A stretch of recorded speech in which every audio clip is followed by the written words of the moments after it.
You probably have an image in your mind of what homelessness looks like, but it doesn't look like any one type of person or situation. Researchers in a 2010 article explained that three major types of homelessness are transitional or temporary, episodic, and chronic. Social scientists have agreed that homelessness is caused by a conjunction of unfortunate circumstances, while views held by the public are still considerably swayed by factors like politics, education level, personal experience, holidays that call for giving behaviors, and a thrill factor.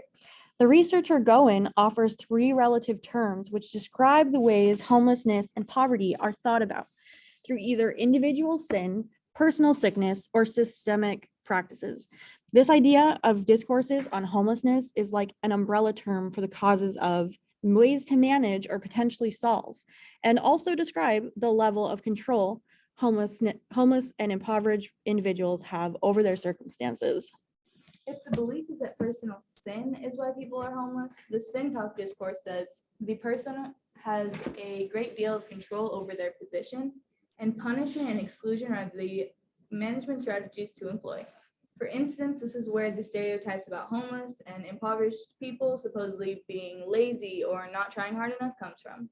Whereas if the belief is that sickness is why people are homeless, including substance abuse, mental illness, and domestic violence, then the sick talk discourse says that the person has little control over their position and that treatment is the best management strategy to employ. Okay, so basically what I'm hearing is the public doesn't like to see these homeless issues as not having a solution, so they try to force them into treatment options. Yeah, for example, rehab, therapy, and counseling services. Finally, if the belief is that systemic structures are why people are homeless, then the system talk discourse says the person has little control over their position and social change or social regulation are the management strategies to employ. Okay, yeah. So basically what we talk about in our sociology of homelessness and housing policy class. Yeah, exactly. Next, we'll discuss how Goen's discourse on homelessness relates to our focus locations. In Tacoma, the main organization addressing homelessness is the Tacoma Rescue Mission.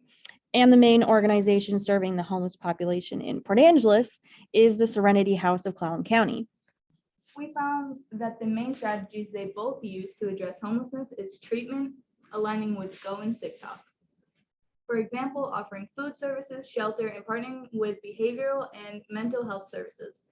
Then, aligning with Goen's Sin Talk, the second strategy our organizations use is punishment and exclusion, which is done through faith-based community standards that trespass people who show up high and act up. Like the Serenity House coordinator I interviewed said people end up right outside the fucking building when they're kicked out or are trespassed for not following the shelter's drug rules. Did you find something similar in Tacoma? Yeah, same thing as the Tacoma Rescue Mission, but it adds an extra piece to that exclusionary tactic because the site location is behind the freeway in a marginal space. So when they're kicked out of the building for misbehaving, they literally just go outside to the streets where they're already sleeping and living. This is especially concerning from what I learned from the TRC employee who told me that while some clients are there often, many new faces pop up daily. So it makes me wonder who is not being served and who are being once again displaced by these last resort organizations. And both these strategies addressing homelessness place blame and responsibility on the individuals while simultaneously fluctuating their senses of autonomy. Yet we as sociology undergraduates think there are better ways of looking at causes of homelessness and therefore there are better solutions.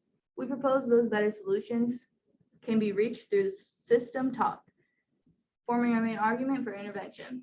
Since both of our organizations seem to engage in a lot of sin and sick talk, it kind of makes sense for services in our locations to instead focus more on the systemic structures that create and perpetuate cycles of poverty and homelessness. We thought about discussing the intervention with focus of system talk being applied to the current organizations, the SHCC and TRM. But because these are faith-based and all the issues with that, we felt it would be easier for time's sake to instead discuss the creation of our own organization that could be potentially implemented in Port Angeles and Tacoma. So what do we propose? We propose creating an organization that acknowledges the systemic oppression of homeless and impoverished folks, supplies more training for employees and staff to think more critically about the causes of homelessness, places blame on systems rather than individuals, attempts to give autonomy back to individuals through a community-led organization. and provides supportive services in a non-savory way. Why is this kind of proposal important? Our proposal is important because in our communities, there are large populations of some of the most marginalized groups who are also the most likely to be impacted by homelessness and to be homeless.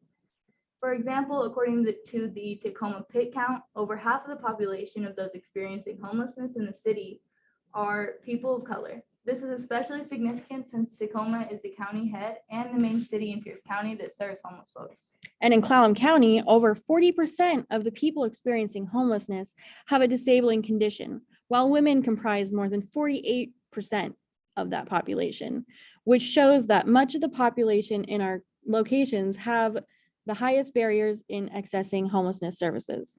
When working with extremely vulnerable groups, it's especially important to create a welcoming atmosphere and a solidarity environment for those needing support. This must be done with respectful, compassionate, and empathetic care, and that's not possible without understanding social structures. A proposal like this is the only real way we can bring about social change.